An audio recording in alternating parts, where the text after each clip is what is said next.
Very Sunderland-esque, that. It's part of the can. Did consider that when I picked it up. Yeah, very Sunderland-esque.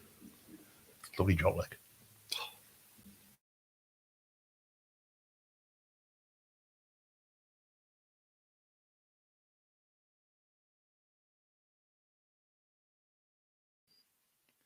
Hi everybody, it's Chris here from the Gallowgateshots YouTube channel. Just to let you know, as always, this podcast is now part of the 90-Minute Football Network and proudly sponsored by www.pt-4-u.co.uk.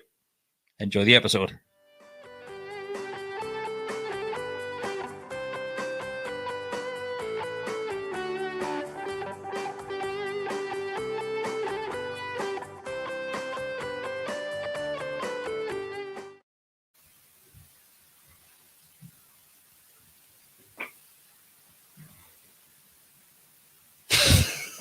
Are we on there now, just looking? We just talking to people.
What would you...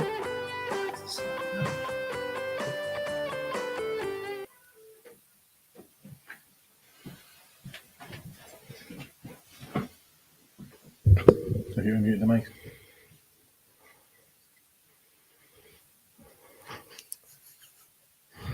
We're having a nightmare here, lads. No, we aren't.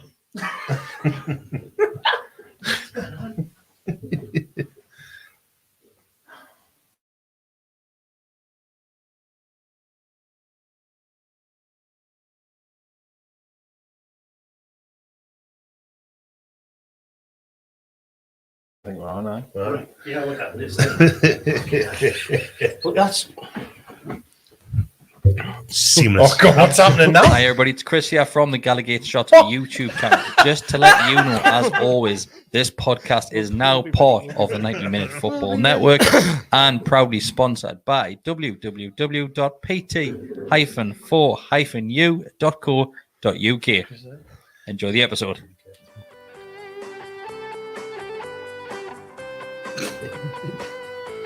It mutes by that time.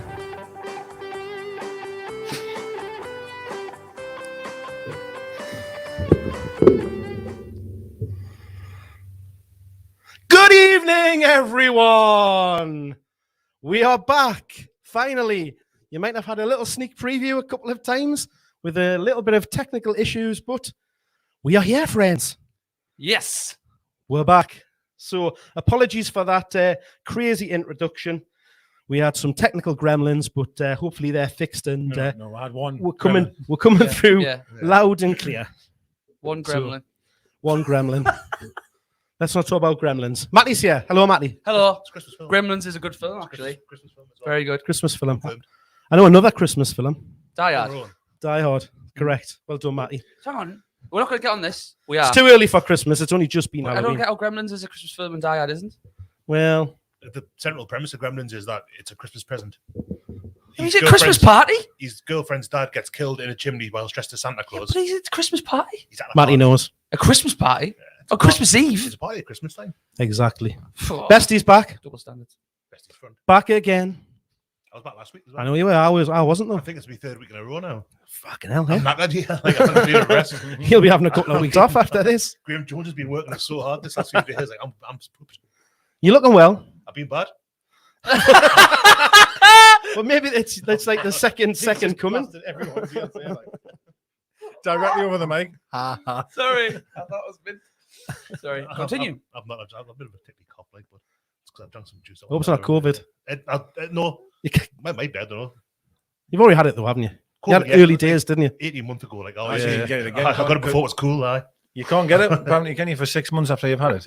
Apparently, Apparently, antibodies or something. they seem to think that's how long I don't take this as gospel because I don't know about this, but they seem to think that the what they call antibodies would last for about that long, yeah. But it was April last year I had it, so. Oh, you're done now. Expired. No, Yeah. I'm just like kind of. I think I'm still within the 6 months, I think. So. Look at this. This is the factual content that you get nowhere else. Yeah, But yeah. yeah. It sounds like a We've Boris mentioned Johnson presser. gremlins, antibodies, diad. Not one metal. Graham Jones has been mentioned. Probably quite a bit before the mic came on as well, or the camera came on about God knows what. Yeah. We had a full podcast in that the start of that, didn't we? More or less, aye. Decker's here as well. I am, yes. He's all right, lads. You okay? I'm bad, thanks. Aye. You. Shite, but I'm here. Decker said the words to us, "I'm ready to have a rage tonight." And I said, "Well, I'm that's just furious, to be quite honest with you. it's like a red flag to a bull to me, that isn't it? Just to wind them up." Yeah. Is that why you two are sitting together at night? I know I should have probably There's said normally that. like a. No, I don't even think you can wind us up tonight, to be quite honest. Are you messing around with this again? I bet you I can. Yeah. No, honestly, I've tried my best on the way here to just remain calm, but I'm livid, like, to be honest. I am. I'm Nothing I've done, is it? Oh, no. Sound. Not you, lads. Not this time. Not you, lads. It's his wife. Not you. No, it's not her either, for once. No, I'm kidding. No. She's home now. She was away last week, wasn't she? She's bought a car today. Whoa! I was in a meeting. She went, I've just put a deposit down for a car. I went, hey, well, hang on, mute the meeting. What?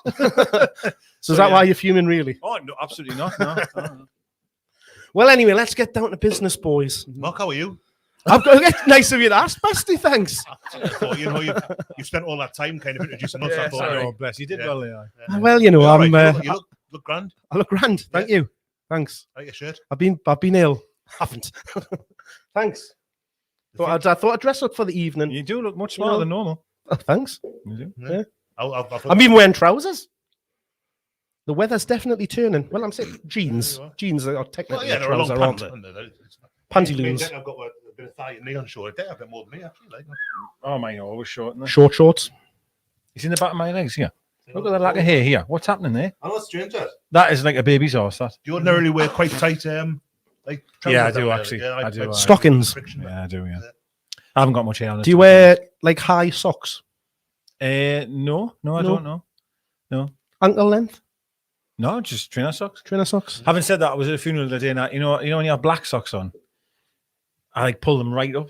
Oh yeah. Why do I do that? Yeah, But literally, I mean, to As the point opposed where to my any toes other are coming colour. out the front, you know what I mean? Like, make more of an effort with smart socks. yeah, like all the way up. I'm like rolling them up. I'm like, right, I feel dead smart now. Yeah. Fair. No one can see them, like. But anyway, let's. I Apparently that's suppose. quite a common criticism of the British by Italians, because Italians, gentlemen, I know historically have kind of worn very long socks. Okay. And they say that Knee you height. can tell if someone's British because you can see their ankles under the trousers. Oh, in Italy, you can Not just for me then. I'm all the way up there, me. Aye. Yep. What about them? Those gentlemen that wear short trousers with no socks. It's not a look for me. That It's a very modern look, Daniel. I'm not a I fan. think I've done it before.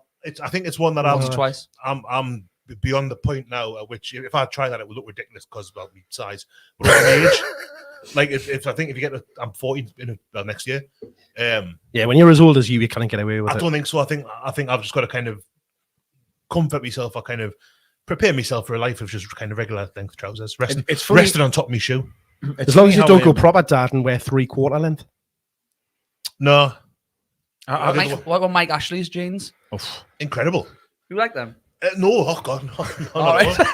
It's how a man with that. It's very strong kind of Simon Cowell vibes. Yeah, it's minging. How can someone with that much money have no? Do you reckon like all the business, all the kind of, when you start a game of Fallout, Right. And What you've got- you you've got custom the- characters? you've got to kind of you've got so many points to allocate to Yes, different kind of right. facets of your Yeah. skill set. Do you reckon he's gone right? I'm going to put it all into financial acumen and none of it Into fashion. into fashion. Yeah, probably. I think that's what's happened. Yeah. Oh, morals. Yes, Well, yeah. Be careful on that. Yeah, one. no, sorry. Let's move on. The Please. floodgates open. We've had our If you take first a comment, sip of Bestie, of making sure you're speaking into the microphone tonight. I am. I've got it right. It's practically in my mouth. We did try to get him right in there, so it was nice and clear. So hopefully it does come through. So, Mark's But- iPad's having a but fit. it's the Wi-Fi and he has terrible tonight. I don't know what's going on. But let's get down to it and discuss Newcastle United 0, Chelsea 3, if I remember right. Yeah. Did seem like more at one point, but I think they did just stop at the 3. Yeah, apparently Wolves are winning 2-0. He's getting sacked. And that's all we need to say about I'm the Newcastle telling you game. now, he's getting sacked. Well, we'll get on to that, shall we? Should we talk about the game So first? the game, right? I am absolutely raging about the game, right? Not interested in the result, right? Because I'm sure all of us around the table knew we were going to get beat, right? Yes. Right. Graham Jones, right? You've got an opportunity here, right? This is your chance. You've got 2 games in charge, you've been told. So this is your opportunity to... I'm not saying put your hat in the ring because he was never going to get the job, but he may never, ever manage Newcastle United ever again. So you've got 2 games to do it, right? I cannot believe for the life of me he chose that team. I can't get over it. I can't. Sure, I think every fan that's seen that lineup knew, God almighty, we're in for a long night. Well, I'm not telling you. The bench, I think, was worth 140 million. Half the club's worth was on the bench. I don't know if it was worth. Well, I'm not saying, Cost yeah. that much, like. but still, though, I reckon them 7 on the bench could have beat that 11. Honestly, I wouldn't. I would like to see it. I reckon it could have been definitely a draw. Did you expect to see changes, Bestie? Kind of hope for it, really. I mean, the team that played at Palace, eyebrows were raised, to say the least, about Kraft being picked a centre half ahead of Fabian Shaw or Fernandez or pretty much anyone else in the squad, really. Ryan Fraser is someone that as I said last week, that I'd like to see more of, but he just doesn't seem to do anything. I can't think of a great deal that he's offered. He won a penalty, he won to Burnley last season. Other than that, he does well for Scott. He's a bit of Mike Loans about him, where he's all right internationally. I said that last week as well, actually. But for us, it doesn't really do anything at all. So yeah, I was hoping for changes. I thought Almiron, I don't think he's a wonderful footballer, but I think his pace can cause problems. We've got Reece James at right back for Chelsea. He'll be thinking, I've got Ryan Fraser and Matt Ritchie, and I'm going to have a nice day today. And so it turned out. It's insane that Almiron's not on.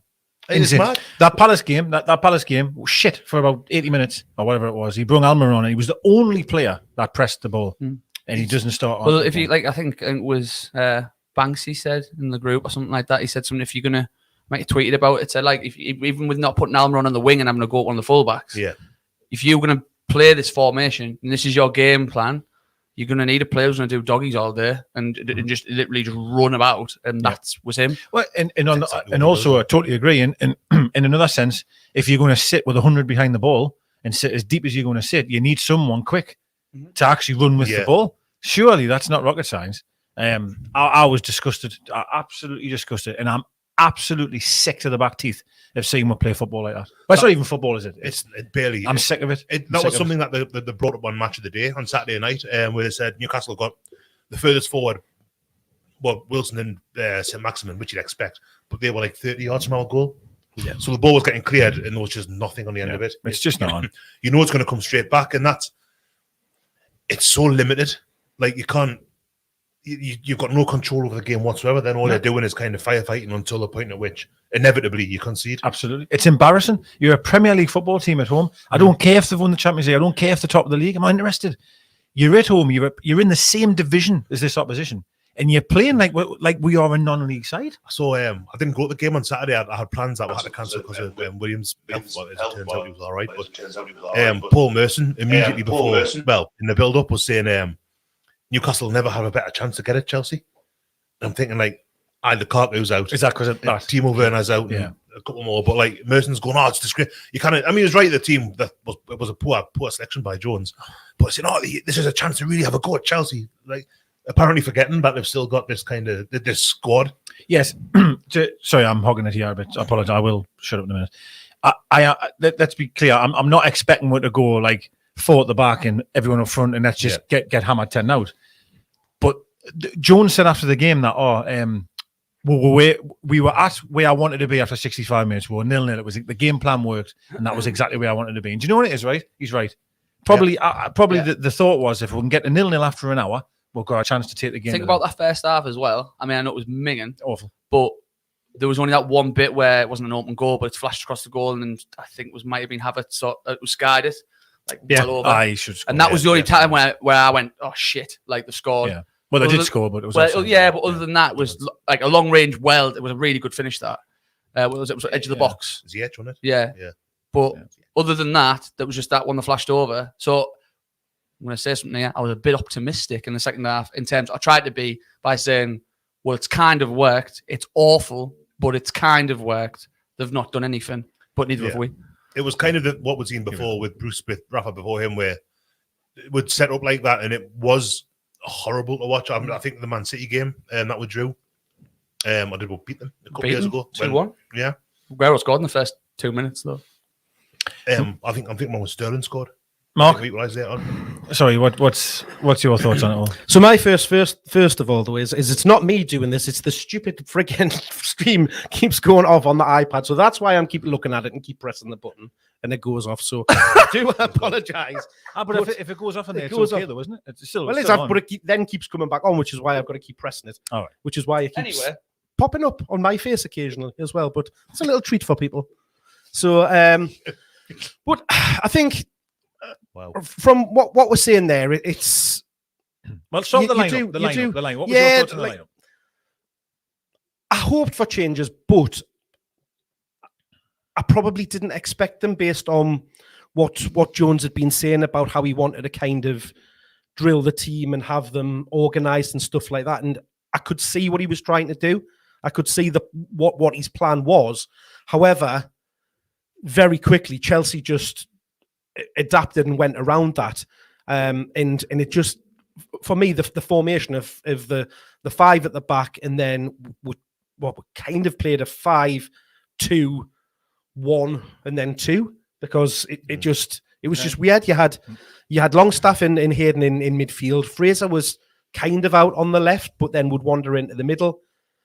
Saint was never more than 5 or 10 yards away from Wilson for most of the game. So there was the two of them up top. And Chelsea basically more or less played a 4-3-3 against us. And that allowed their fullbacks, because we had no width at all in midfield, just to absolutely bomb on. And it caused us so many issues. And I picked up that straight away. And that's what I was hoping that Jones would have picked up on, was the fact that that's where a lot of the danger was coming from, particularly at the start down their left-hand side, with Manquillo being left exposed with 2 or 3 players up against them. Likewise, it was happening on the other side with Richie, because the fullbacks were just pushing on. Rudiger even at times was overlapping and coming down. I found it crazy for a formation where it's, because let's face it, it's not 3 at the back, is it? It's 5. Yeah. We're not playing with 2 wing backs, because we know what wing backs are meant to do. Ours don't do that. But how narrow that defensive line is to have that much space on the overlap. It wasn't even an overlap. It was, or an overload. It was just 2 players there, and one of them's Matt Ritchie's there. But then you've got Reece James and sometimes the centre half overlapping him, and it was just baffling. So you knew where the trouble was going to come from, and then it finally did. Well, I'm sure we'll get to that, but it's just for me, it was sort of a hit and hope in terms. It wasn't like the structured, sort of rigid, like defensive unit we're used to. It was just put the same sort of players there, but the formation doesn't work. So, well, how many times have we sat? I know I say this every week. We get overrun in midfield every game. Yeah, every game. See we're playing. Yeah. And what do we see again? 2 in centre midfield. What are you thinking? We're obviously going to get outrun in that area. And the other thing is as well, I'm going to touch on when we've got the ball. The amount of times it goes out to Richie on the left, right, and he gets loads of shit, right? There's no ball, for him. He has to just pump it up the line. He just has to pump it up the line because we have no width whatsoever. And as you've mentioned, I think it was Mark said, it's so easy to. There's just 2 going at Richie constantly. Yeah. To be quite honest with you, I think Fraser's meant to be that man covering him as well, because obviously Richie Almiron's the one who normally covers Richie when they're attacking.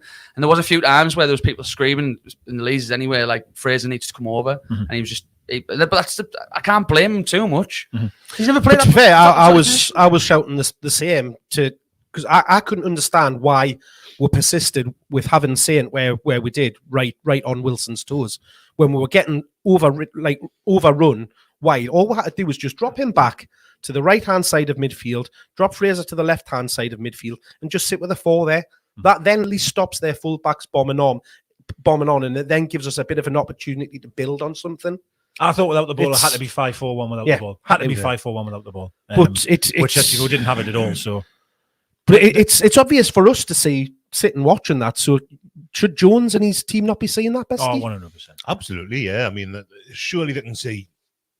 They'll know how Chelsea play. You know, they'll not be sitting there going, I hope they just have.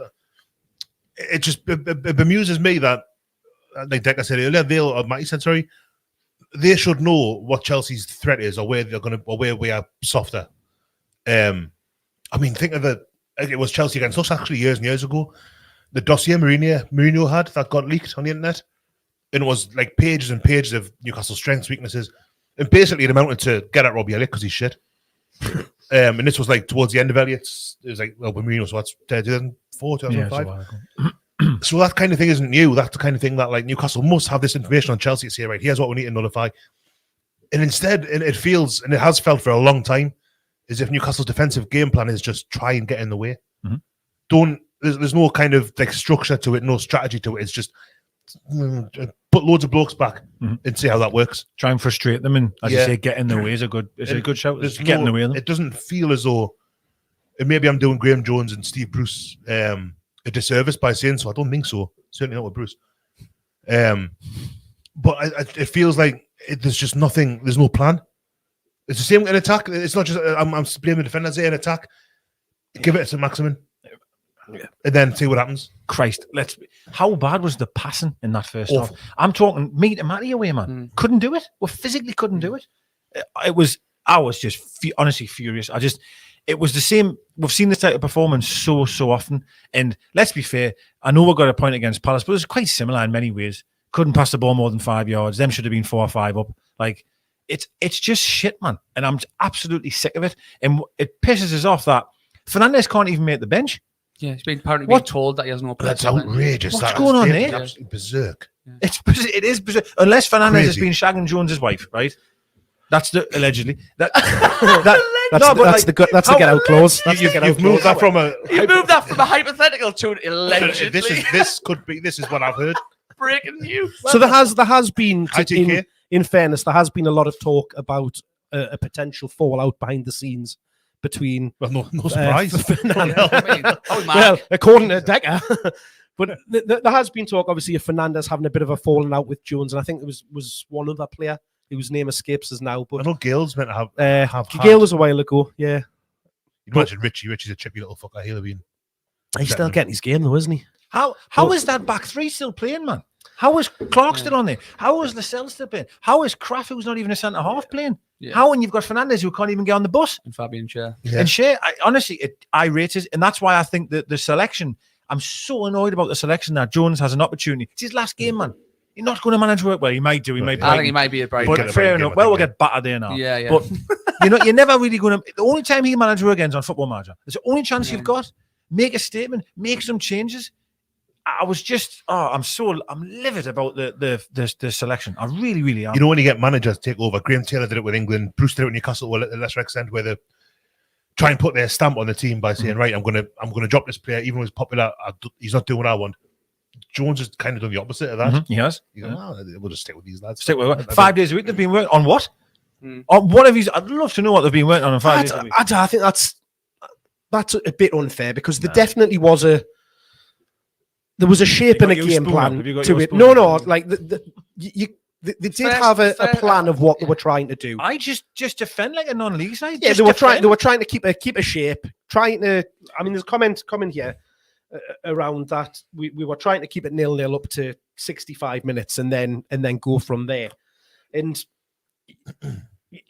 you probably think that is right.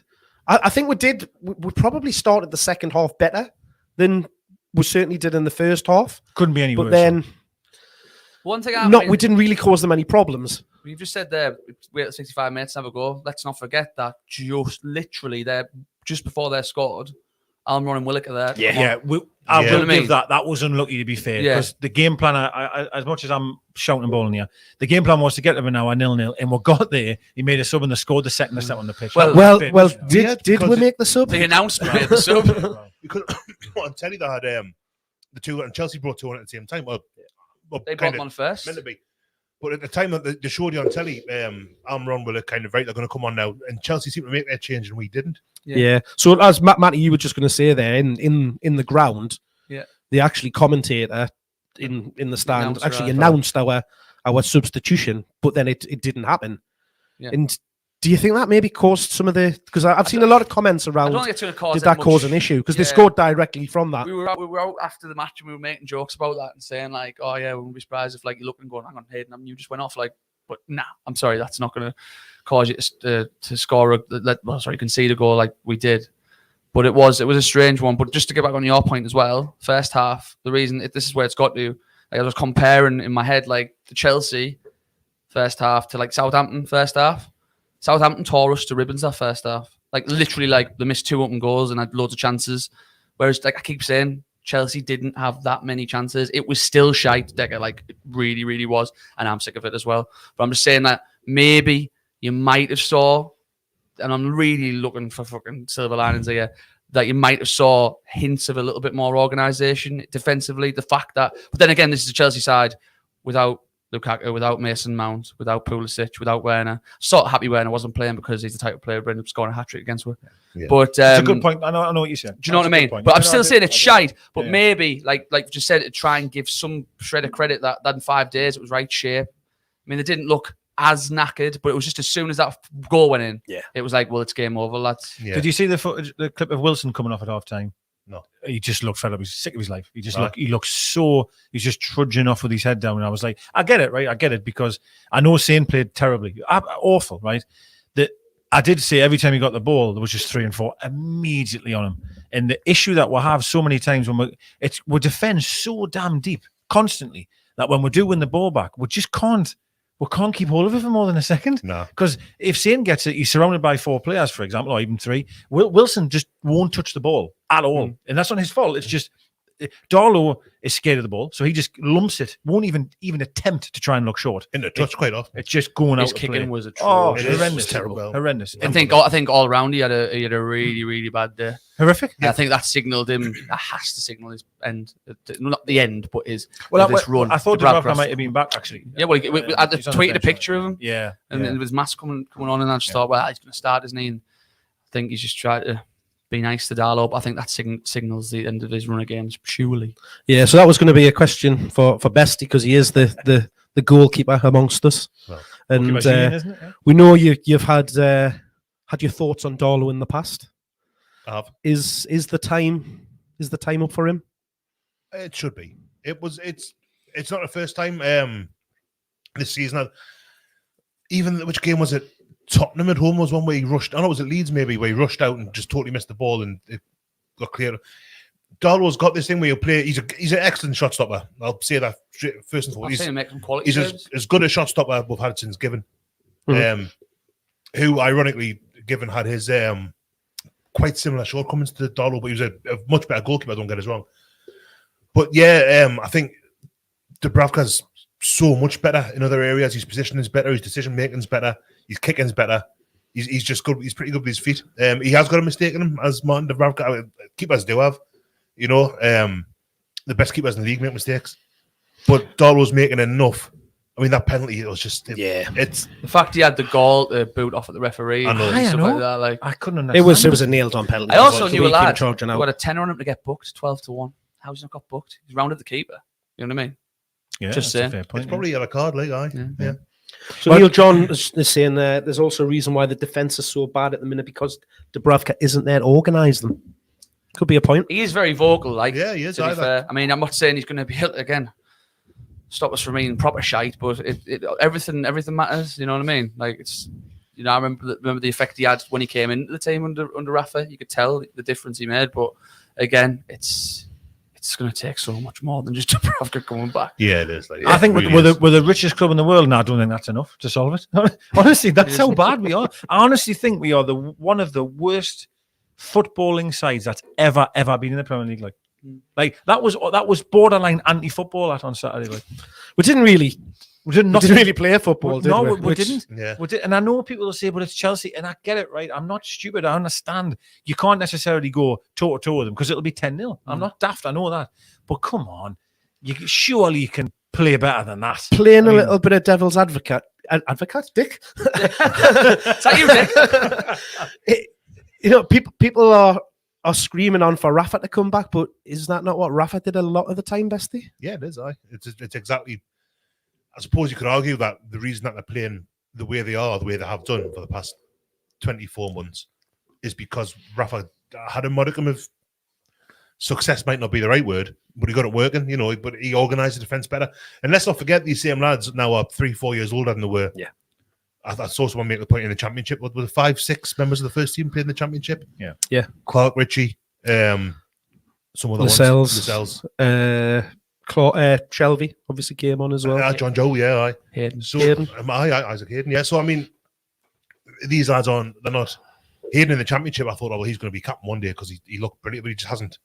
The gap between the Premier League and the Championship is what it is anyway.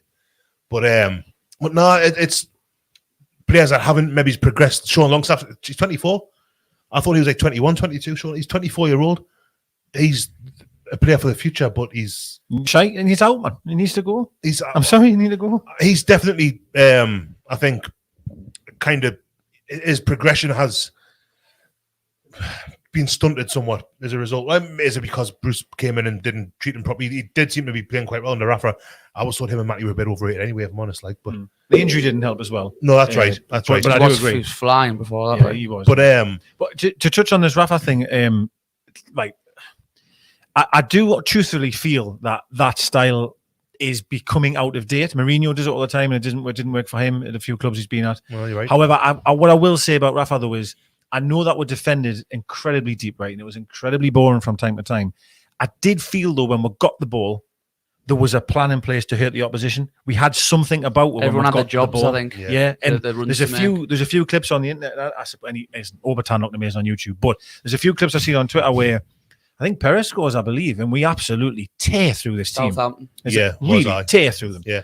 And we did that occasionally. Leicester away a few times, I remember. There was a few games where don't get us wrong, we've sat back in numbers and we've been hard to beat, but when we've broke with a plan, with purpose, with an identity, if you like. Whereas at the minute, I mean, that on Saturday, any of us can go into a room and say, right, lads, I want everyone behind the ball and look tight. But when we got the ball on Saturday, and I was so annoyed that we were just giving it away, kicking it in the stand, couldn't pass the ball 5 yards. It was just awful, man. I'm just sick of it. So with that in mind, Decker, do you believe having playing Saint from the start in that formation and lineup that we've got is the right thing to do, the way we're going about the game at the minute? Or would you see him having more of an impact coming on at that late stage where we can then impact and change the game? I've seen that label. I've seen someone saying, why not just as we are sitting back as much as we are and then bringing him on fresh for half an hour to go to try and win the game. But for me,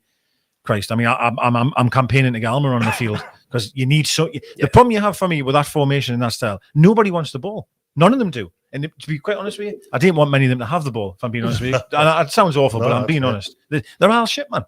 And in that style of formation, Almiron I'd probably trust in the sense of to have the bravery to take the ball and try and run with it. And probably Saint is the only player we have. If I'm being brutally honest, I mean Fraser, you would think might be able to do that, but Christ, nothing. Yeah, there was a bit. Sorry, mate. There was a bit when Almiron got to do that in the second half when he was defending, bless him, and he got the ball. Oh yeah, took the ball down, 10 mint. I can't remember who was chasing him down, but he took it down the wing, knocked it past him. He got fouled, kept going. Yep. And then Tierney didn't wave play on, and he was actually away, and Almiron was booting off. He done like a little sort of back heel turn thing, didn't he? And then kept on going. Yeah, right on the sideline. Yeah.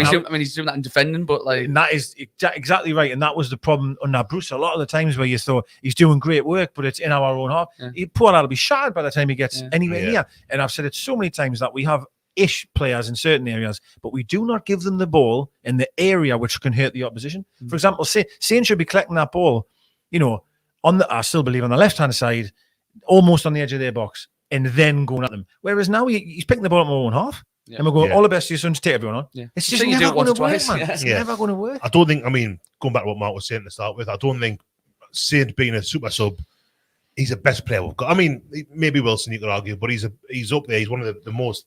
We've been there, done that. Yeah, well, yeah. Right. Don't go down. But I don't think that. I think you've got to, in a position where you're in, you've got to have him. He can make a difference. I don't mind him bringing the ball from deep-ish, like edge of our box, like the way he has been is a bit rubbish, like. But halfway line, running at a stretch defense, there's not many better than him at that. So yeah, for me, he's got to start. Is kind of frustrating as his deficiencies seem to be a bit more kind of focused on it at the minute. He doesn't track back so much. He's not great at closing down. Closing down's all the rage at the minute with the Ronaldo talk and stuff. But yeah, he's. Do you think you can afford that with one man? Like, depends on your team. Newcastle can't. yeah, They cannot afford it. It depends on how good they are the other way as well. I feel like you can sort of. I would think, okay, like, is that because it would be you? What, that wouldn't run back and chase? Well, I think there's room for me in the team, definitely. I just feel like, I know I'm not even going to say it because people just say, well, there was different life in different teams, but like Robbie never tracked back, never tracked back. Like, I just feel like in order that type of player, you have to just accept that you might not put the work in. You just have to accept. I think it depends on how much of the ball you have as well. If you're not seeing the ball at all, if you're getting like 20 to 30% possession in a game, you can't afford to just kind of Therein lies, I think, the catch-22 in the way he's utilised as well, though. I think maybe they're thinking if we make a formation where maximum covers a flank, so he's the only player on paper ahead of his fullback, we need you to do something because otherwise they'll just take the piss out down that side while you're stood up there. Well, Brighton at home was seeing it with Lamptey, wasn't it? Yeah, so maybe that's what they're saying. Like maybe if because you are amazing and you're one of the best dribblers in the league, that we need to play you up front because you're gonna have less responsibility up there. You're only gonna have to have a go.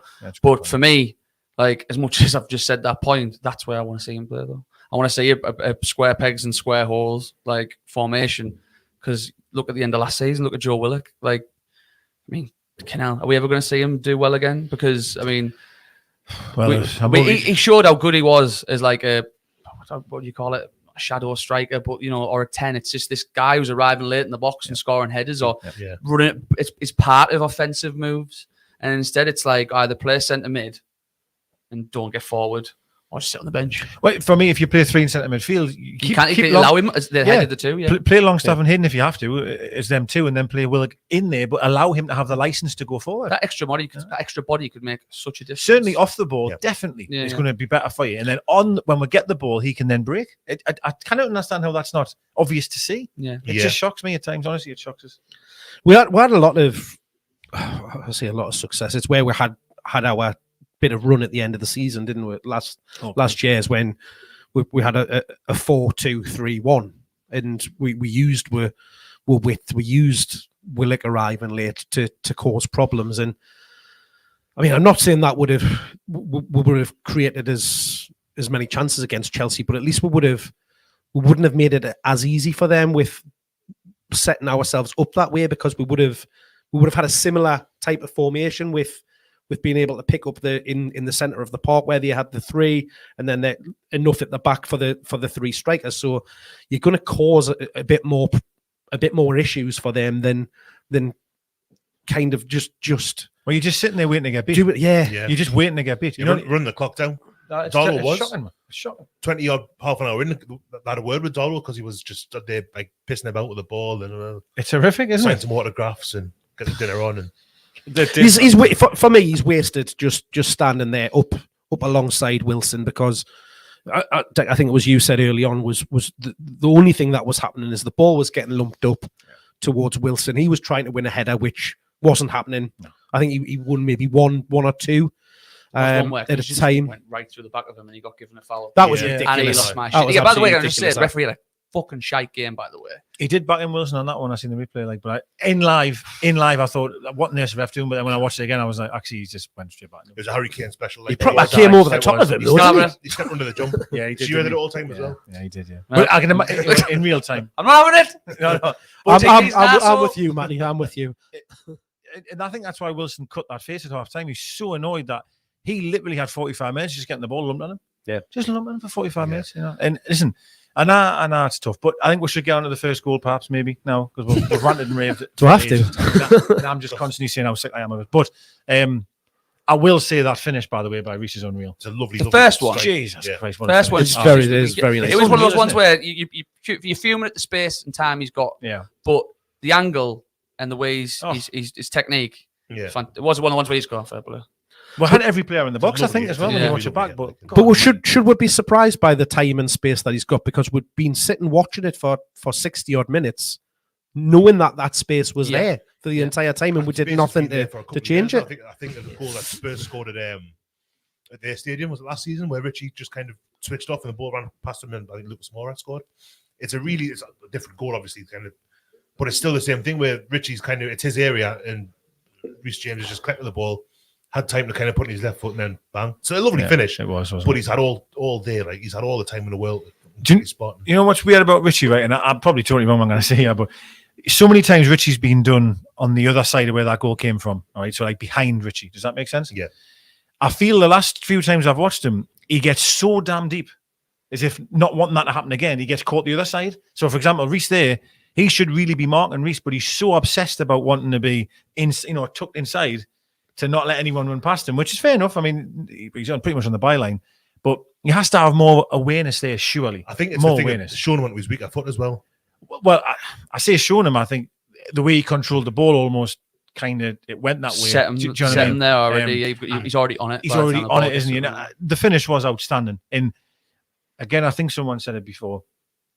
The manner in which we just folded the deck after that goal is disgusting. Like, Yeah. I mean, Literally, you saw just heads down. it was like we've tried for 0-0 for the week. That's what we wanted to do, and now what do we do? Yeah, now what do we The do? second was almost a copy, copy, Matty, wasn't it? It was, but it was. I started really getting pissed off because I don't know where does Darlow go. He thought he goes to save. I Well, think. it's a deflection, isn't it? Though. Well, Loftus-Cheek has a shot, Aye. and Darlow like just flings himself, anticipates it so much.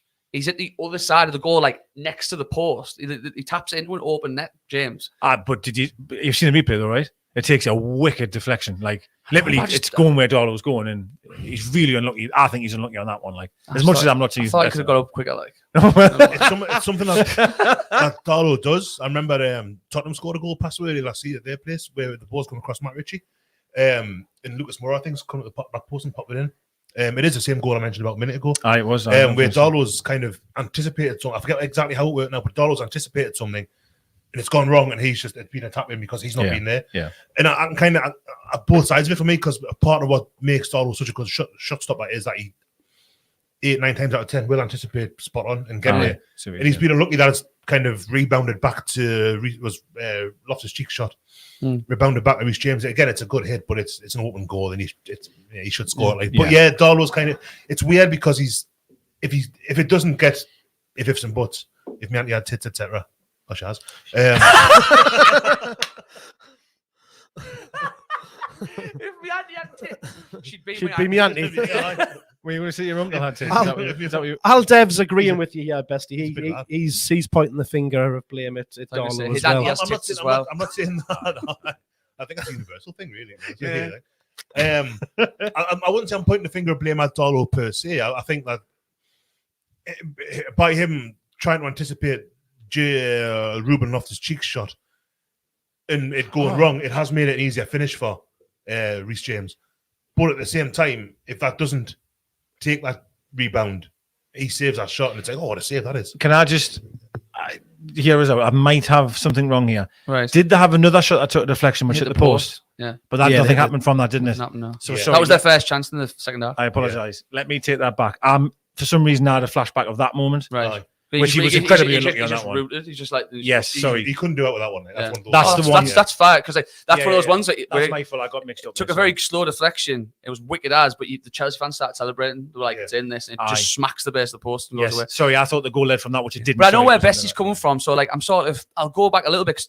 Good keepers anticipate shots, but he just went so heavily the other way. Yeah. He was literally I don't know if he's in a ball or what, because when he tapped it into open net. I don't even think he stood off the floor yet. And I was just, because I was so pent up and angry, I was just like, how is he same position, but he's tapping into an open net this time? It's just like, sorry, it's a different one I was thinking. So then that was 2-0, and then that. Well, it was game over at 1, but I mean at 2 it was. And then it felt like a second later. It was very quick, wasn't it? And I think we've already touched on the fact that Darlow comes out with a very rash challenge. It was a tackle, wasn't it? It wasn't. It doesn't go with his hands. No. You think Peter Schmeichel flying through the air? Yeah. Really, what on earth are you doing?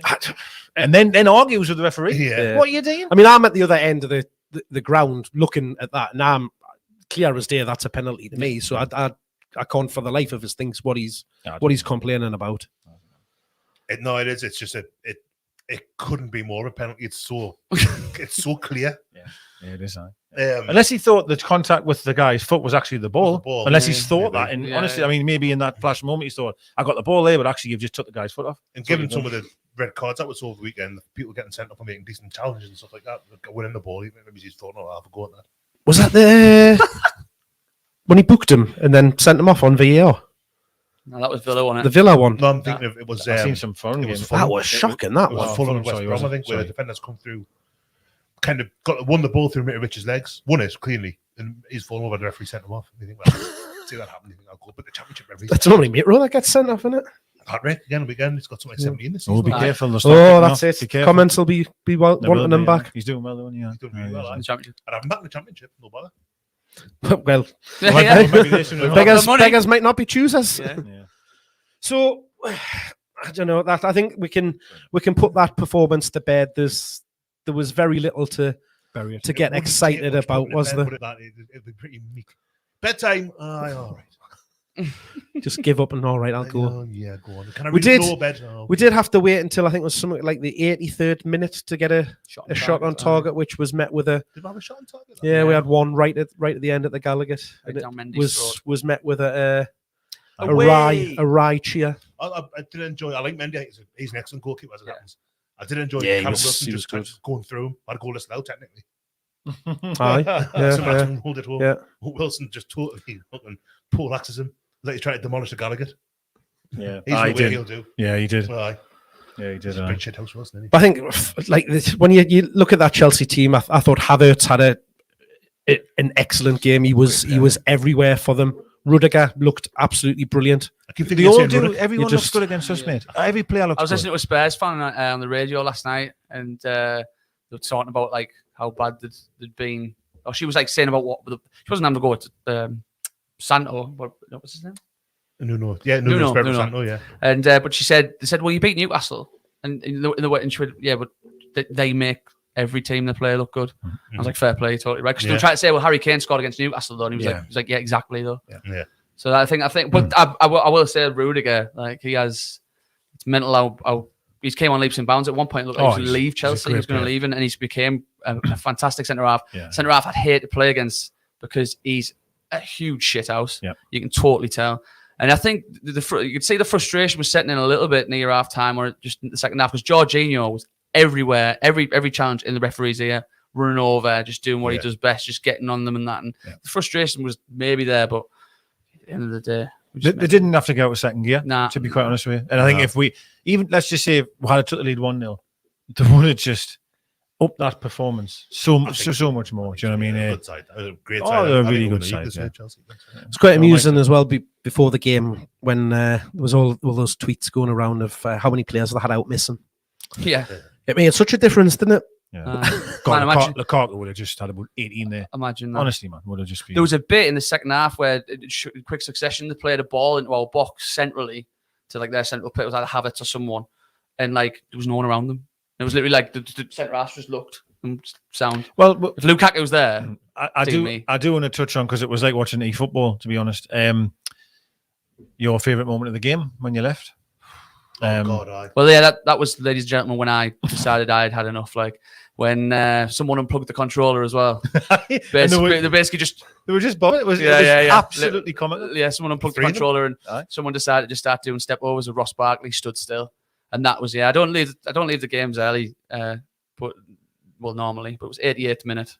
And that starts happening. The old George was beckoning me. Just absolutely embarrassing. Honestly, just awful. And we've seen it so many times. And Should be used to it, but you wouldn't want him diving in though in that position, would you? I'd like him to go towards the player. There's though. two Yeah, blokes yeah, behind him. yeah. Still, mate. But as soon as he starts to do step over, stood still, I want someone to just kick him in the air. Be honest, like I mean, it was At least just, go towards him. You just stand there like Get a penalty and then it's 4-0, innit? yeah, well, I think by that point it was. I don't know. There wasn't really much it was point, over was there? before we even kicked off. But we don't seem to tackle often. If we do it, we don't do it well. No, But just do what you we'll said at back the off start. and back off and back off and wait. Did Isaac Hayden not do one of his signature sliding tackles? Yeah, he at was the lucky weekend? to He did, stay didn't on, he? actually. Yeah, that just was he one just where been he booked. was a Hadn't bit he? naughty, wasn't I it? think it was That just- booking I thought was shocking as well. I don't think he deserved a yellow card there. The 50-50. Yeah. No, it wasn't. No, he won the ball fair and square. It was perfect. But I thought it was like sort of because he overran it a little bit. And Oh then he- yeah, then he well that's took- what then they he- give it for. Yeah. Yeah, And yeah. what was quite mad was it was just before the game. I'm changing subject slightly. I showed him. Have you seen the highlight? You would have seen it. It's in the FA Cup. It's the highlights between Man United and Wimbledon when Vinnie Jones and Fashanu were just going. Oh, back. but yeah. Like it's a great 8-minute Right. clip. I love watching it. And I was showing them the tackles. That going, God, look at that tackle from Vinnie Jones. He just took out Cantona like hip high. Yeah. And then he even got booked like for that. And we're all laughing, going, "Fuck that! How was he being booked for?" It was a perfectly good Yeah. challenge. And then obviously we were going back to when it classic better football when it was a really they were kicking off with each other. You know what I mean? Probably good tackles. But that Hayden one there, I mean, the game's gone though in that regard. You can't do a tackle like that now without getting punished. And it's hard when you're a holding midfielder when Yeah. you can't put your foot in. That's your job. It is, isn't it? Yeah. It's tough, like, you know what I mean? But I agree, we don't tackle anyone ever. We'll just try and get in the way. What was it? The stat with Jeff Hendrick last season where he had no tackles, no. Right. What was it? The pressures? Is it? Yeah. He literally was just a man in a black and white shirt. Yeah. Knocking about to James's partner Saturday afternoon. A few of them in the ground anyway, haven't we? It's absolutely shite. So any questions at all? Yeah, so we've been going for about 45 minutes now. So I think we've How have we managed to we've go 45 talked minutes? Well, we've that's talked enough about that performance at the weekend. So anybody that is watching along live, if you want to get some comments in there, drop them in the chat, and we'll have a little look through them. But I think the main topic on everybody's lips this week is: are we going to see the announcement of a manager this week, Bestie? ITK. I don't think we will. ITK, no, it's got the feeling that it's going to be after the Brighton game to me. Although reading today, I think the Chronicle and the Athletic as well both said that there's be big movements this week.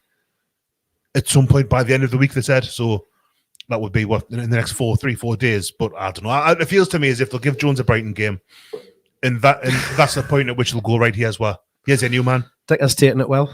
I don't think it's right, but I think that's what they're going to do. Do you think the new manager will be named this week and maybe sitting in the stands watching the game of the weekend? He was Dagger? there last weekend, but he's wearing like a disguise. What, like a Zorro mask? Like a big flash on that. Sitting on someone else's shoulders and make him look taller. Imagine if they had still had 3 or 4 candidates and they just said, "Oh, you're my candidate. Like you're getting the job. But you have to come dressed up like in disguise." But really, there's 4 different managers, like They're all, dotted about in different stands and different boxes, and Like Quantum of Solace, where they're all just sitting dotted about that yeah, and they're all theatre. I think I'll know what I'm on about. Absolutely, mate. I watched it yesterday. Probably the best part of the film, man, actually. It probably is, mate. You're right, yeah. But It is. no, yeah, I don't think there's gonna be a manager. Do you don't think that anybody will come in this week? No, Decker? Well, it's a shambles because they need someone in there. Listen, what's happening here, man? Like I'm trying to be nice because people are going to be upset because I'm having a go at the owners. And I'm not necessarily having a go, but I am really. They took far too long to sack Bruce. Far too long, right? I didn't care if it was a week or whatever. Too long. I've seen Tottenham the night there get rid of Nuno after 10 games or something. Apparently getting Conte in by tea time almost. Do you know what I mean? Like they're acting quickly. We're in a position here, right, where we need rid of not. Listen, I think Jones is going to keep his job. I'm on the fence with that one at the minute, if I'm being honest. But anyway, he speaks well. Agnew's still there. We need to get rid of these absolute idiots that are behind the scenes. Agnew, your Clemences, were they the day? Or were they against Palace? Charlie's still there. Charlie's still there, yeah. He's just giving them the alarm Yeah, codes the and two keys and that. Steves. I think though, Decker, on when you're talking about the multiple Steves that we've got there, I think they're going to be there until the manager and the coach and stuff. But there shouldn't be because Well, we all know. Graham Jones can't No. train the whole team by himself, can he? But can them train them? They put the cones out, they can get the balls. What have them done over the last 10 games to say you've got confidence in them coaching them? Exactly. So it's numbers to help. The problem you've got, yes, you've getting rid of Bruce, right? But I think we've all kind of agreed, right? Bruce didn't seem to do very much anyway, did he? Really? Like Never seen him hold a team talk, really, on the pitch. Training was probably non-existent. I don't honestly think it's changed that much because there's too many people who are still there from his regime. And the point I'm trying to make from the start is we should have a new manager in by now. I'm all for interviewing the right candidate and taking your time to make sure you get the decision right. We have to act quicker. Certainly when the window's coming up, by the way. We can't have this nonsense going on when the window's open either. We have to be acting quicker. And yeah, all right, we'll give Jones to Brighton. Well, there's another panning you're going to get as well then. So there's 3 games you've had and you're going to have no points. And the gap's already 6 points. And yes, all right, the international break's coming up and you'll get some money in. I'm telling you now, based on what I've seen in the last couple of games, it'll take longer than 2 weeks to sort this shit out. I'm telling you that for now. I mean, the new manager might play the right fucking players, but there's a real issue, right? And for me, I just feel it's taking too long. And I'll shut up. No, I think the way that I'm looking at it is you hope from all the noise that you've heard over the last couple of weeks is that there's been interview processes going on in the background. You'd certainly hope that that was the case. There's multiple people being linked with the job. There's a new favourite every day. So there's got to be noise in either coming from these people's camps, whether it's their representatives or their agents or whoever that leaks these stories out to the press to say, that they're interested, they're having talks. So I'd love to think that's happened. And this week, they'll have reached the decision. There was rumours that they needed to go and speak to Al Rumian because he was going to have the final say on it. So if that's going to happen over the next day or two, the way I'm hoping it plays out is that there'll be an announcement. This is going to be your new manager. They'll be in place come from next week. They'll be in the stand for the weekend. So you're saying hope, Graham's? You're saying hope. Do you think that is the case? Or is I think that's what you think. That's what I'm thinking will happen this week. I don't know for sure. It's just a feeling that I have based on the stories that are out there at the moment and stuff like that. Well, the stories that were Fonseca was here 2 weeks ago. If you believe them stories. Well, it depends who you believe, doesn't it? Do you not think there wasn't any journalists reporting that, was there? Do you not think that they're still waiting for this director of football appointment as well? We'll get it done then. Yeah, no, but I'm saying, I'm like, not saying it, it's one before the other, a chicken and egg, and that. How am I do it? Yeah, take a long trying. Sorry, sick. Mark Overmars won't pick up the phone. You wanted to say something, didn't you? Just the way you were tapping the table. Oh no, I didn't know. I didn't realize I was. Oh, sorry. I just thought you were like prepping. I was feeling the joint. I've just been thinking about whether Lee Charney takes his own bait in, and if he does, Jack needs half it before lunchtime. Do you know Ted Lasso? Right. Aye. You cut every time. That's not real, It is in my mind because that is Charnley and Manda Staveley at the moment. That relationship, it literally is. He's walking in, think he's going to the bus, and like, no, you're staying. Yeah, you're doing now. Biscuits now. Honestly, I swear to God, that the managing director of on that Richmond, Leslie. Is that what he's called, Leslie? Yeah. Literally, every time he comes in the office, and she's like, "No, I just didn't care about you. Like, just shut up." That's all I envision. How far on are you? Last episode. No spoilers, guys. Oh no, I'm not going to. I'm trying to think. I'm absolutely loving it. The relationship does kind of. What was I going to say though? Not sexually. Everyone's on it. I hope not. Well, no spoilers. There's a Nuno business. I would be devastated, right? This isn't against Nuno, by the way. Again, I'm on about the situation of the board and what they should be doing. Too many cooks as well, by the way, because you're on about having to go and speak to this chair. It's too many cooks, man. I agree. But I think that's, again, maybe, hopefully, this director of football comes in, it's like, right, you're going to be given the keys to the castle a little bit here, and we're going to really take your word on all these football decisions, because they're taking advice from apparently a couple of different people, and again, too many cooks. But once you put a guy, just said cook there, that's going to give someone some shit on it. But anyway, whatever. But they're going to have to give him the keys to the castle a little bit and say, right, you make these decisions, you give us the advice. Mm-hmm. So maybe this is the one decision, because you'd have to think they don't know that much about football. They don't know anything about football. Nothing. So that's why they need this person who's basically going to be taking care of all sides of things football. They have got advisors though that are. But if you have too many advisors, I've heard they're getting speaking with an ex-Liverpool guy, they're speaking with an ex-City guy. Foden's agent, isn't it? Yeah. But the issue, so you've got a man that might be talking to him every single day, and that's lovely. That's fantastic. Then they have to report back the Rubens. Oh well, we think we're going to go for him. All right, okay. Well, I'd prefer him, but. What about what the Saudis say? It's just too many cooks. I think that's the issue, and until you get it nailed down as who's going to be the CEO, who's going to be running it on a day-to-day basis, because we know Al Rumian's not going to be the man that's going to be doing that. He's a non-executive, so he's not going to be doing that role. So somebody needs to be appointed into that to run it on a day-to-day business. So that you've got that position to fill, you've got the potential of the director of football position to fill, and you've got the manager's job to fill. That's why the process has taken a long time for me, is because you're not just trying to find one person. And I know I mentioned it to you lads today, but you look at the situation at Spurs at the minute. They've sacked the manager because you can guarantee that in the last 2 or 3 days, they've been talking to somebody to say, we want you to come in. For me, that's the difference between having an established board and an established football team that know how to run it, to approach the people and get it in. Is that having a brain? But it was always a criticism of Ashley, wasn't it? That he would never, like when, not less so when McLaren got sacked and Benitez came in, but managers would get sacked and then they go like, oh, now we need to do. But that's not the end of it. Mark Douglas worded it very well. He said in the Ashley era, all the big decisions ended up getting kicked into the long grass when they needed to be made. Mm-hmm. And that's what apparently this source from the consortium now has said, like, trust us. It's going to, basically, as if it's to say there's going to be one decision, and shortly after another one, and then it's all going to start. You're going to see the exciting moves. It's just we're just taking one time for the 1-1, the first one. I mean, someone, I think it was Tobias, said in the chat there, he said it's like the most important, managerial like choice that we've made in 15 plus years. And I agree, but I totally agree with what Deck is saying as well, because it's just like, but we need it now.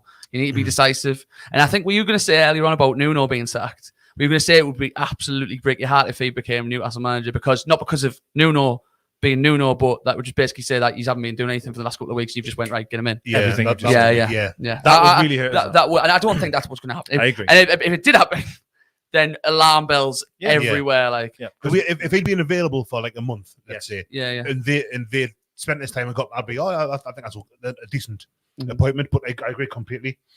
If he's the bloke that ends up coming in, you do think, well, what's been going on?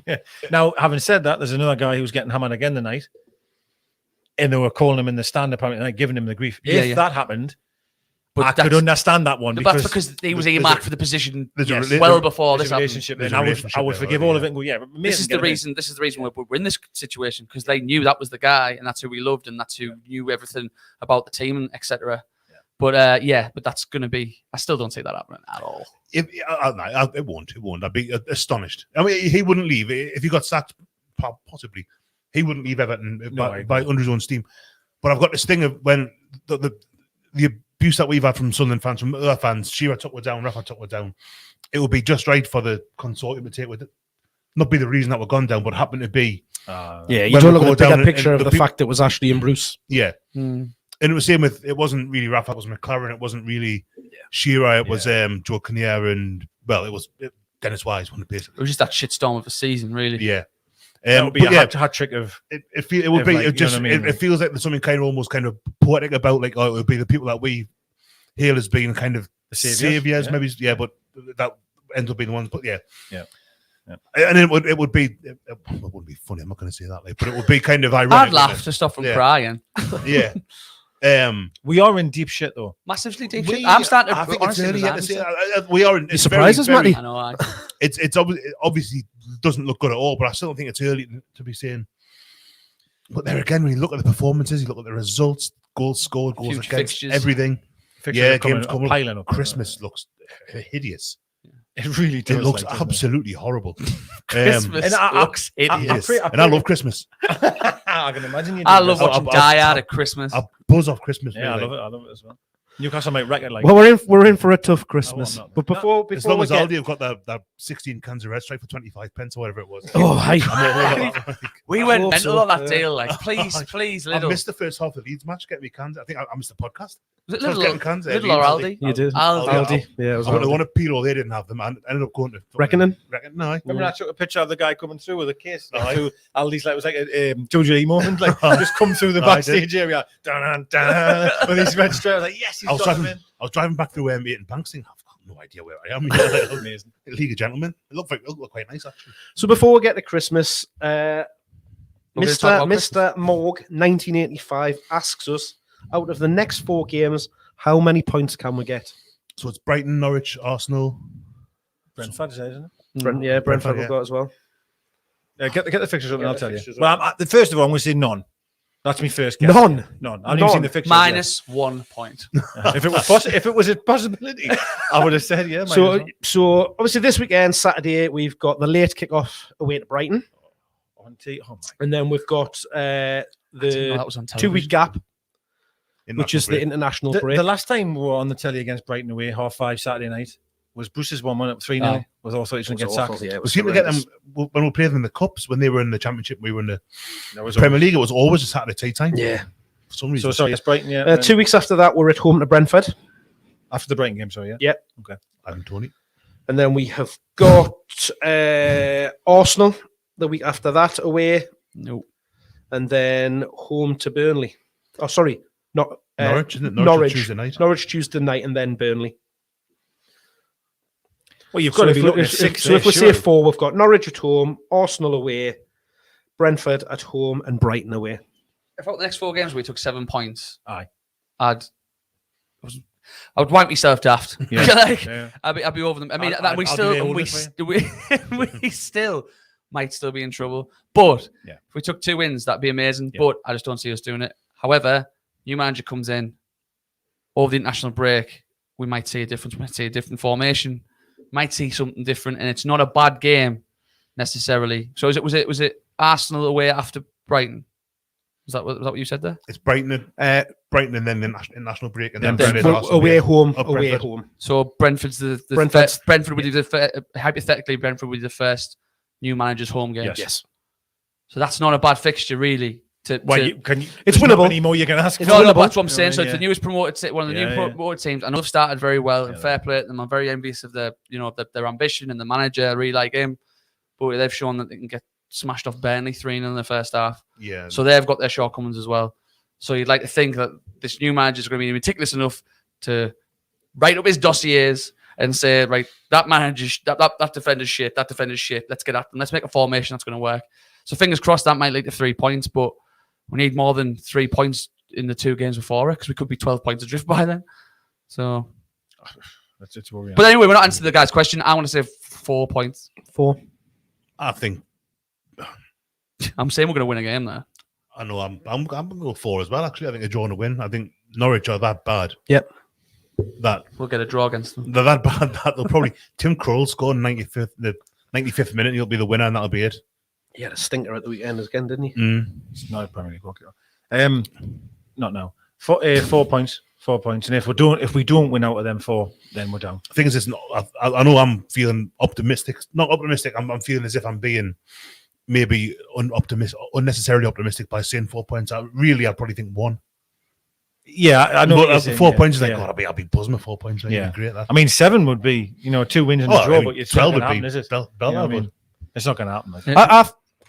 I would You can't say win I'd 4, say yeah. minimum of 4 points. Yeah. I'd want 6 at least, That's not. which is with 2. Yeah. For me, the 2 home games are winnable. Well, our next Against 3 Norwich home and games. Brentford. On paper they are like but Brentford, Norwich, and Burnley, the next 3 home games. yeah. I mean, how it's like best. It's like Jack has just said there. You go and get through them with a decent amount of points. It is game over for me. Like Yeah. If we go into Christmas without having beaten, I'd say 2 of those, or at least taking like without 5 a points win, off go them. to Christmas without a win. Well, that's the point where I think, this is it now. We're fucked. Just concentrate on Christmas. Yeah. Don't just cancel Christmas. Get the stuff and balls out. Yeah. Pigs and blankets and that. Aye. best. Saint will have a couple of weeks off then as well, won't he? Probably. Oh, Yeah. you know. Steve Passmore, That's when the fixtures came out, he thought would have 10 points by New Year's Eve. Nothing has happened so far this season to have changed his mind. So he's not thinking fewer. Well, yeah, potentially, yeah. That's good point, Steve's Steve. only about 4 or 5 down from me at the match. Yeah. He gets furious, bless him. It's easy Look to at do, that, isn't it? very nice lad, Steve. Um, Some in Bristol randomly once. this one was this caused a lot of amusement on Twitter over the weekend from Dan Whitten. Thoughts on our neighbour's mistake in Spanish City for a mosque? Oh God, that was on. That was shocking. Like, so bad. Yeah. I had to read it twice to make sure I wasn't getting like taken for a joke. Like I thought someone had just maybe photoshopped the article or something. You know what I mean? And when I read it again, I was like, "What the fuck, man?" Like I think that wasn't a new flag, was it? I'm sure we've had that flag. No, before. it's the old one, yeah. Yeah, From- the one, yeah. It was the one where everybody donated to, and like The the name- top of everyone's it. names are on What, got all some the of that names on. amused me. I mean, even if it was a mosque, so what? We've got Yeah. we've got it here somewhere. But the mini one. Not the obviously the great big Aye, one. We've got the mini one kicking around We've somewhere. got my old mini We Are United one that I'm probably going to take home. Actually, it's not in this place, so I'm just put in my bedroom or something like that. It probably is. I don't know whereabouts it is. But signed by Rafa as well. That Well, it was absolutely hilarious. And as Definitely usual, seen just it recently. them all over, isn't it? It's just them all over. Yeah. Can you believe as well? I shouldn't say this because no, Sunderland podcast, but they got beat 5-1. Yeah, it's some And it was the weird same- on Halloween. symmetry, poetic 10 symmetry. years to The day before, yeah. That is mental, isn't it? That is a bit weird. And the other man sent off. They did. Bramble yeah, got they sent don't- off. McGeady got sent Oh, off in he this did. one. Yeah. Absolutely mad. that, Strange. Away from home as well.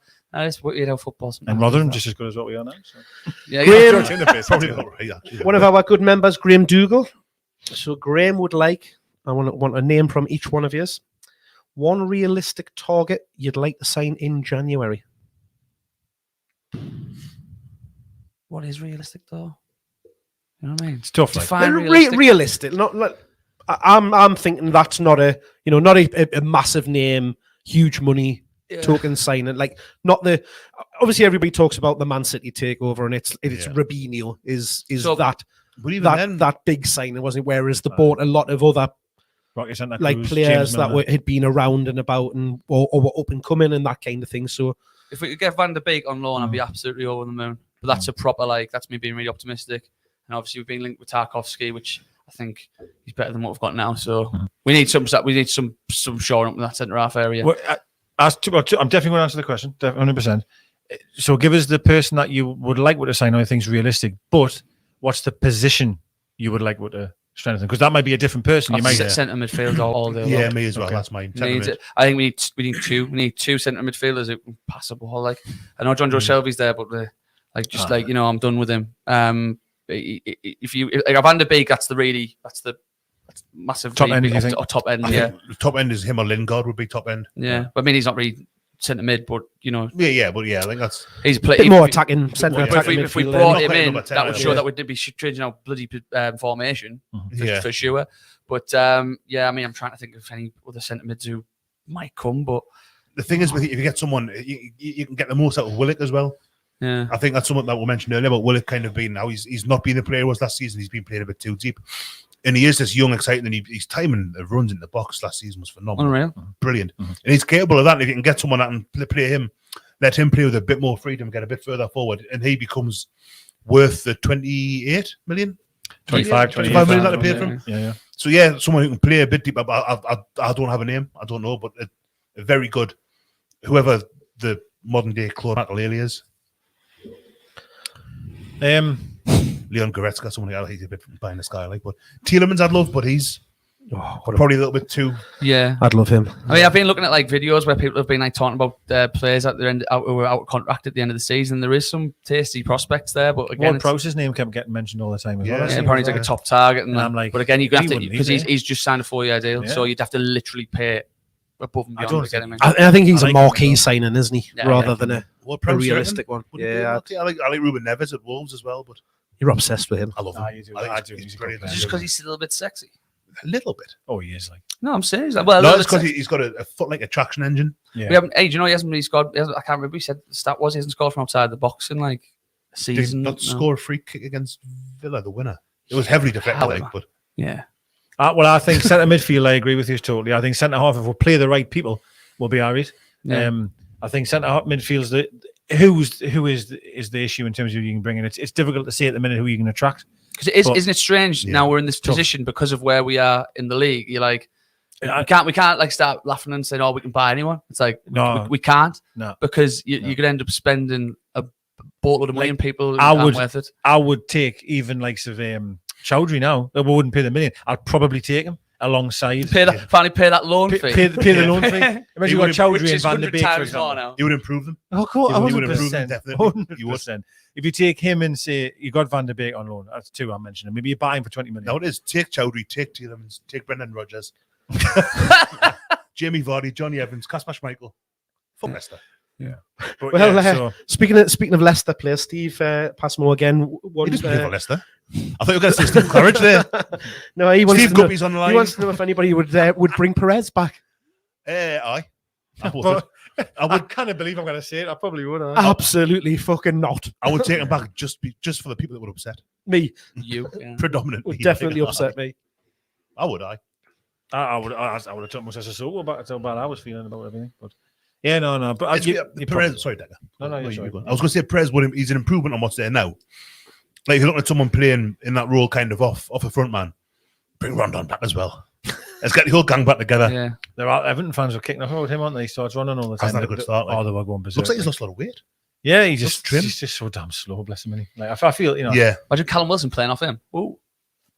Takes him more. We're all just having a laugh. We're all having a little mess around now. You would have to take Perez back, wouldn't you? At least he could probably join with actual attack up to a midfield. There'd actually be somebody there to try and join the play up. But it's more or less the same team now as when he left. Or you wouldn't have to. But to be fair, like if we signed him in January, that's typically when he would start to play. So at least we're going to miss out in the 6 months where he did fuck all. Loan him back to Leicester every August and get him back in January. Any other ones? Keep going. What time is it? So there was loads of names in the comments that I was sticking up on the screen there. But for me, that doesn't tell us anything. I want to know who they've been saying. There was loads of different shouts for Ramsey, Tarkovsky, Todd Cantwell's a shout. Cantwell. I mentioned Cantwell the other week. Was he injured? Because he didn't get in play the week. No, he's just not been. By the way, it's an absolute. It doesn't matter because it's a lone player at Norwich, so we can't get him. But Billy Gilmore doesn't get in Norwich's team. What's that about?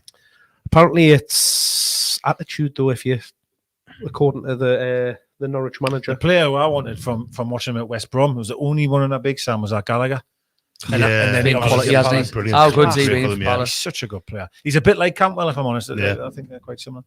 Gallagher, who's on loan at the minute for Palace. Is that who? Oh, I thought you were not. Were you not talking about? No. Right, sorry. I thought you were talking. I literally like. No, I thought you were talking about Kevin Gallagher because you said because you were talking about Big Sam. Go on, keep going. 60. Keep going. Is that who you were talking? Right. I'm sorry. I was getting the wrong end of the stick there. So I was thinking you were talking about our old player Gallagher. So you thought we should sign Huey Gallagher? No. Huey Gallagher. I was saying we should sign Kevin Gallagher. No. I thought you were saying we needed to bring a player like when we signed Gallagher. Is what I was. Where I thought you'd gone. So to rename it the Gallagher end. About Golden Gallagher. Oh, that Wi-Fi on that is bad. Like, he's only just getting the Conor Gallagher chat now. I almost wanted Bessie to touch it, make sure I was still here. I was half paying attention, and I thought you were talking about something else. But yeah, so basically, yes, what you said. It's he's a good player. But I think Vieira's done really well at Palace because they were odds on to go down. They were finishing the summer, weren't they? And they look excellent. He's rebranded them really well. And I think sometimes it does give us a bit of belief actually that you mentioned the Palace. Oh, the shite, they're going to go down, and then the manager comes in and boof, all of a sudden, you see what you see. They do have decent players. Hasn't made wholesale changes. They were brilliant against us. Like absolutely, just played us off the park, which every team does anyway. But I suppose maybe it does give you a bit of hope that if you get the right manager in, play the right players, and maybe get a few in. The problem you've got is January is just so damn far away, isn't it? I mean, it's not really, but I mean, in terms of points, a lot of to games. Be had, it's a lot of games. It's a really, really heavy part of the season. Now, after this international break, I don't think there's anything until like 4 years away. But it's a problem, isn't it? I mean, do you think we'll get out the bottom three come January? Do you think we'll still be in it? I think we'll definitely still be in it. I think we'll be in it in January. I think I'm kind of resting a lot of my optimism, if it's even that, on someone coming in, changing the team, and then getting some, not loads of players in. I mean, they said 50 million, didn't they? Roughly 50 million pounds was going to be how much. Has that been changed now? No, was that not? That was just a figure that was bandied around of what they anticipate putting in January. But then you would have obviously player sales on top of that. Yeah. And that kind of thing. They're going to have to bump that up loads, aren't they? Like, you think so? You're not going to get saved of 50 million. There's a 50 million get you 2 Willicks. So there's a premium now because people know that we've got a few quid in the back burner, so they're going like, another 5-10 million put on that. Totally You're going to have to spend more. Like I'm afraid you're going to have to. But like I says, a good manager comes in, you can get more out of the players that are there because there are some decent players there still. Not brilliant players by any stretch, but top end of the pitch though. I mean, you know what I mean? I know you're going to concede goals, but I just like Even as recently as last season, there was points when, like I said, we were playing a different formation. We showed that we play a bit of football. Yeah. We showed we could defend as well. I just think it was our concentration levels and organisation that slowly went but surely went to ratchet. I pointed at the Leicester game. We were 4-0 up, and I was convinced with 10 minutes to go, if we concede one goal here, it's going to be 4-4. Yeah, and it went 4-2, and Dubravka saved Bacon. We do a lot of mistakes, daft mistakes, like Yeah. Lascelles slicing balls out when he shouldn't be in the score from that. There's a lot of daft mistakes to do. A spell last season where Longstaff just couldn't seem to control the ball. Aye. Southampton away comes to mind That's early right. in the season where I think he was at fault for both of their goals, if memory serves. On the edge of the box, trying to control it, getting away from goal. There's loads of sloppy mistakes It like you happened a just lot. kind of do.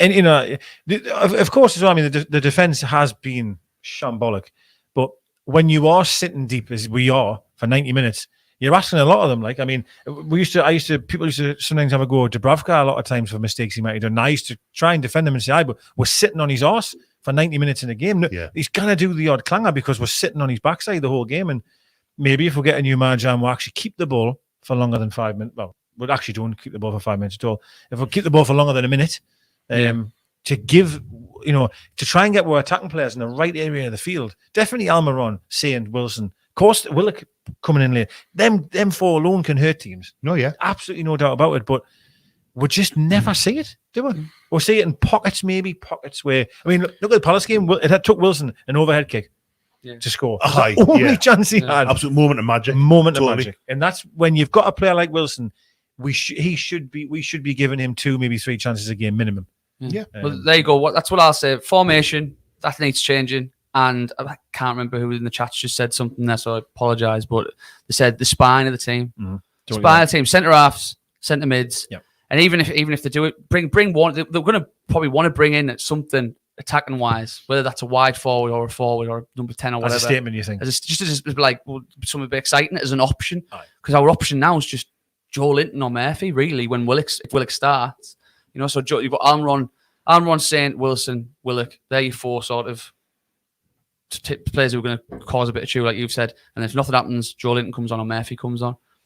That doesn't inspire me. So you need that option to be able to play with it a little bit. So, yeah, I agree with who said that. Spine of the team and then maybe a full-back. But, again, I can't see them buying 5 or 6. Maybe I reckon we'll sign 4 players in January. That's what I think. But that was my shout today, was a centre-back and a couple of midfielders that we need to get in there. I think that the possible marquee signing, if you can call that's been getting talked about a lot, is Dembele from Barcelona. Hamstrings are made. He's a very, very good player, but as you've just said, Matt, he's very injury prone. Get him in, by the way. Like if someone said, "Oh, you can get Usman Dembele in January," and he's all right, he's like, you can play. Well, it's funny. I've seen people saying they wouldn't take Hazard and they wouldn't take Emery, and I'm like, well, the second bottom here. Like, second bottom with Graham. Coutinho. Loads of people saying they don't want Coutinho. Yeah. What a player! Dear me.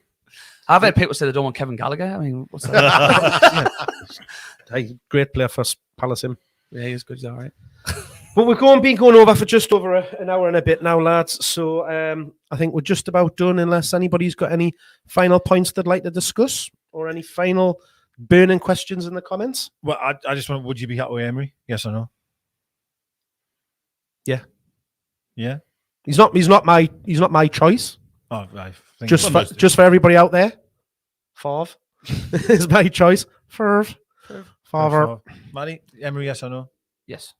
By the way, I would say, I just echo what Mark said though. Like, it's not my choice, but definitely, yeah. Okay. Absolutely. Yeah, I can't see it. They'd have to read, because Villarreal won the UEFA Cup, whatever it's called these days, a couple of years ago, and I'm not doing wonderfully this season, but I just maybe that's. Do you feel he might want another crack at the Premier League after he was really tarnished at Arsenal? It ended badly. I think so, but I don't. Well, he's got previous for turning clubs round as well, I think. So maybe he would fancy it. Maybe I'm full of shit. I am full of shit. I know that, but on this occasion, I think he would. But is the timing right for him to leave there and come here? Like I said, I think they are 12th, 13th in the league at the minute. They're not. I mean, I've only maybe 2 places behind Barcelona, like, so there's that, like. But yeah, maybe he's thinking Villarreal, with all the respect in the world, the yellow submarine, like that, a club who are only going to go so far in Spain. If Barca have dropped off, you've got Real, you've got Atletico, you've got Valencia, you've got Sevilla, and maybe he's looking now thinking this. Something that was mentioned in the Mark Douglas article that Matty mentioned earlier was that they said that something that we'd kind of posited over the last few weeks, was it going to be a short-term manager to keep him up, and then someone else? They've said no, we want someone who's going to be there for the whole lot. And he's done the Emery PSG. would fit the bill. Done the PSG job, didn't he? Yeah. Well, I know. Listen, he came into a much better side than what we are, but that journey of them getting taken over, I got him in. I think he 114 games or something. Manager, he lost 12. He probably isn't my first choice either. But God, he'd be an improvement on what we've had. 100%. I would be really, personally speaking, I think that is beyond the reach that I thought we could get at this moment in time. That's if it might not be him, by the way. Yeah. But I'm just reading the reports today, and that is the one I thought would be maybe the next guy, if that makes sense. So I'd be over the moon with that. I'd be very happy. Very happy, yeah. I think when you look at all of the names that we've been linked with, doesn't mean any that have been really. You'd be really disappointed in. I wouldn't be disappointed in Gerrard. Actually, I would. Gerrard would be like never coming in a million years. And then when they're on about the Terry thing, and I know that was bullshit anyway, because the odds soon went flying back up as well. Yeah. But I mean, if it was one of those 3, 5, Emery or Fonseca, I'd be pretty happy with that. Because all 3 of them have the. We've seen. I keep mentioning this word, meticulous. You need people because we used to. And Nunes as well. Obviously, that would be a. But you just need someone who's going to be in the training ground from morning till night, trying to work out how we get us out of this mess. And I think them 3 have that in them to make the work like their life. Yeah, do you know what I mean? Whereas Steve Bruce probably just saw it as a 9 to 5 and just sat on his ass most of the time. I think a lot of people don't like Emery or maybe don't rate him because of the Arsenal situation when he came in after Wenger. He had a really hard task there to try and. He did. Hard, and I just think. Sometimes people do need us. Prime example is Moyes, for example. I mean, the point I'm trying to say is that he went to Man United and was failed, right? He failed. He did. But then look at him in West Ham. It doesn't really matter. Like if you're bad at one club, all right, that can happen. I mean, you hope it doesn't, but it can happen. Doesn't mean that just because he was average or poor at Arsenal means never touch him again in this league. I don't. It's a funny one. It's got a club and a manager can just fit sometimes. Moyes. Yeah. Had a bit of a funny start at Everton. They were like 5th one year, then 17th the next. And then they did that for a while. Settled, did brilliantly. Obviously went to Man U, didn't work. Went abroad. Did he go to Oviedo or Osasuna, someone like that? Yeah, it was, wasn't it? Yeah. Sociedad maybe? Yeah. Had an awful time. It was Sociedad, wasn't it? Went to Sunderland, obviously, it was hilarious. Yeah. And then everyone thought, well, that's him. He's done. He's on the scrap heap with like Steve McLaren and how many other. And he got the West. He kind of caretaker manager at West Ham, wasn't he, at the start? That's right. Yeah. Solidified them. He's done brilliantly. He's done absolutely. It's weird how sometimes the circumstances are just right. Yeah. And it totally has been for Moyes at West Ham, and it's been. I'm over them. I like him, mate. Like I've got all right. No. And it might all end in tears, but I think it's really important to remember just how damn well that he's doing or has been. He's done brilliantly at West Ham. Absolutely amazing. Absolutely. It's going to take a monumental fuck up for people not to at least go, well, I'll tell you what, he did well them 2 seasons. I think he's won everyone over. Which is nice. And it's very, very rare, certainly in modern day. I don't know how that sounds. That you do that. Managers can't get someone over. I forget who it was. It was Giles off the net on Twitter says the only other person who've done it really is probably Gary Barlow. To have that like outrageous like the success for it to go proper tits up for a long time and then the Phoenix from the Flames are. I can't think of it. It's perfect. I'm not a. I'd say Daniel Craig is Bond, but that's fair enough. I've still not seen a new one yet. I mean, poorly kid. Well, no, I'm just saying like how hated he was at the beginning. He would never be good enough, and all of a sudden now he's the best. Oh, I was never. You see, I love Casino Royale. I kind of was a little bit into Bond beforehand, but I wasn't enough into it that I kind of. Oh, he was realised that he was. I remember I watched the press conference. I remember, and he got absolutely. He wouldn't even answer questions at the start. It was that bad. He was just getting pelted. And then, anyway, well, I could be on all night about that. So, that's my favourite Bond film as well, Casino Royale. It's really good. I love it. It's fantastic. Likewise. Tom just sums it up nicely. It's like Mike Neville. He was class on Look North, but he was bang average on Tyne Tees. ITV does that. ITV can do that, oh man. It did it at Des Lynam. It did. That's a good point. That it did. It did it. Who else? I would say Ant and Dec. It did it at Match of the Day. Ant and Dec. Ant and Dec. Everything's better on the BBC. Actually, I love Ant and Dec, but I'll not watch Takeaway because it's too ITV. It's too like show. It's too colourful and showbiz and happy. And Ant and Dec's on everything on ITV. And it's a shame for them. Yeah, I think the Jungle is not that I watch it, but the Jungle. They're all right. No, I'm not. Either do a good job, but it'd just be better on the BBC. They're better than that. Okay. It feels like we did a thing at school for PE football in 4th and 5th year, where you had the players who thought were all right players will play together, and the players I thought were shite will play together. And I wasn't brilliant, but I was good enough. And I would always play with the shite players because I thought, well, I'm just going to fucking butcher these. And I would. And I think that's what Ant and Deck are doing on ITV. It's like, well, the big fish. Whereas they can go the big lads and do it properly on the BBC. Fuck There's a ITV. football analogy in there somewhere. Like, I can't find it. I've just given it. It was more my comprehensive 1997. We've had a few more shouts. Right, he isn't half as good on ITV as he is on Match of the Day. nice. I think that's because he's with Sheeran. That's why. Roy Keane does well on ITV, mind, give him that. Christ, Danny Murphy couldn't get any fucking worse. Oh, God, Dear me, let's not get on. That's a whole new Aye. podcast. That like, It is, isn't it? You're right, man. Bob Wilson, Football Focus, ruined presenting the Champions League on ITV. Oh, I don't know if I'd have that. Like He's better on football, folks. he was, but I don't know if I'd have that. Ruin it's a bit Bob harsh. Wilson. Is he still alive? Did you used to love when ITV had the Champions League? Did you know? Yes, I think oh, so. I was class. I Yeah. It's loved weird it, because I did, but I prefer BT Sports is a better program for me. Oh, maybe, but That goal show they do now is it's like Red Zone, but for football. yeah, I know, yeah. But it's I'm not in enough but to watch it. there's only about 5 people in the country who've got subscriptions, so it's not really. Yeah, It well, feels like I've it's got lost it. something. Yeah, I have as well. I used to love ITV though. I did, honestly. I used to get in from school and that, and maybe play football on the night time, and then get in and watch that game, and that was great, man. I think Good memories. There were the Newcastle Champions League years as well, weren't there? ITV. Yeah, So- Man United used to be always on. To be quite honest with you, it was Yeah. always them. Yeah, good memories, all the same though. So it wouldn't be the AWSF pod if we didn't have a final food-related topic. No, definitely. We were talking about Chinese packed lunch earlier. But this is its own Having unique, beetroot sandwiches. unique Having segment. beetroot sandwich. I think that's what he has. So speaking of Not- things not a that beetroot- aren't better Not a beetroot man. or better in one thing and not as good in the other, chips not as nice in tracing paper as they are in newspaper. Agreed? Agreed. I like them in a box. If you get fish and chips, That get it in wasn't a- the get it question, in a Nah, box. Bestie. I'm not having that. You get that bit of. Do you like Like the the like whites? the Oh, see through? you know when you get mint and it comes in the meat nappy. Yeah. And you've got it. It's like that basically, but for the meat nappy. So, well, he's absolutely right. Yes, newspaper has 100%. Newspaper's mint. The Yeah, smell of it. Newspaper. Yeah. Yep. You remember when you were a kid though, and it was actual newspaper? Yeah. I used to Yeah, take the yeah. newspaper in for them. I used to take them in. Well, Dan reckons it's the ink that makes the chips taste better. Yeah, lead. that was it. You used to put loads of vinegar on. You used to get in, and you could literally see through the newspaper by the time you got home. Aye. No better.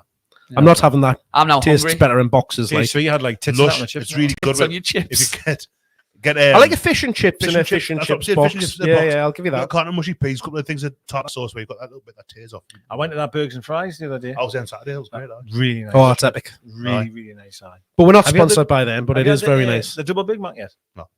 I've Messy. had Messy so job. many I recently. imagine Messy it's job. a regular Big Mac's an untidy affair. Like Aye. I had one yesterday. It was, again, it's I really nice. fries and burgers on Saturday night. There's not much choice there at McDonald's. Like I was in the drive-thru and I was like, I said, "Man, that's what you're getting." The kids, I knew what they were getting, and then I was like, "She went, oh well, you've got this choice." And I'm like, Is well, it I'll still have that the COVID menu? Because I had a reduced menu. then. Oh didn't no, I, I tell a lie. I had a Big Mac the other day. Yesterday I had quarter pounder, double quarter pounder. with Get cheese a in get it. a Was fillet quite or fish fry, didn't you? good. I just don't fancy that. I love a fillet of fish, me, you know.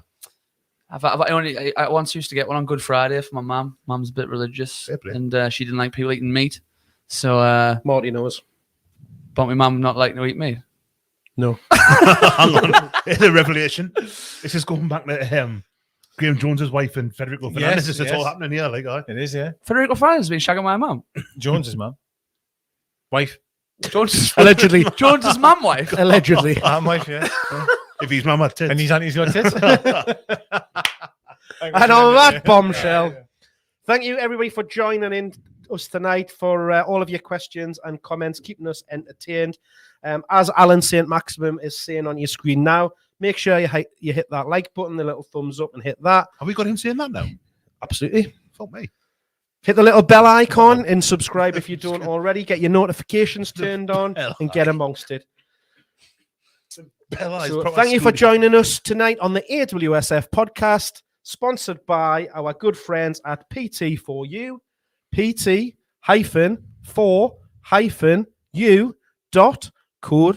pt-4u.co.uk. And of course, we are part of the 90-Minute Network. And lads, it's been an absolute pleasure. And See you next week. good evening. Good evening. Good evening.